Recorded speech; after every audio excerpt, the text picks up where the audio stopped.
Sa voiture porte les traces de la nuit passée dans le Cher. La carrosserie a subi de plein fouet le déluge de grêle. C'est pété de partout. L'intérieur, ça a pris l'eau, forcément.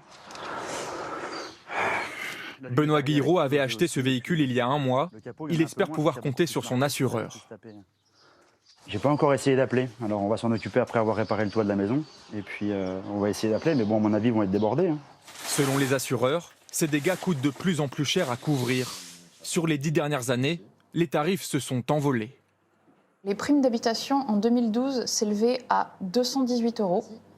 Et si on regarde les primes d'habitation en 2022, elles s'élèvent en moyenne à 270 €, soit environ une augmentation de 25% depuis 10 ans. En cause notamment des inondations, sécheresses, tempêtes de plus en plus fréquentes. Et cela devrait s'intensifier et alourdir la facture pour les assurances. Elle était de 74 milliards d'euros entre 1989 et 2019. Ce montant devrait presque doubler dans les 30 prochaines années. Pire, selon ce professionnel, dans certaines régions plus sensibles aux aléas climatiques, certains assureurs pourraient refuser de couvrir les risques ou bien pratiquer des prix prohibitifs. L'impact direct des inondations qui vont augmenter. On va avoir des zones où, en effet, les prix de l'assurance vont énormément augmenter.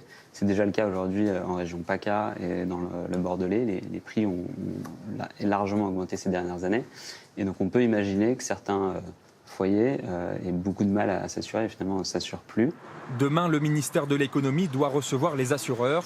Objectif, préserver le pouvoir d'achat des Français en tentant de limiter les hausses des prix pour les prochains mois.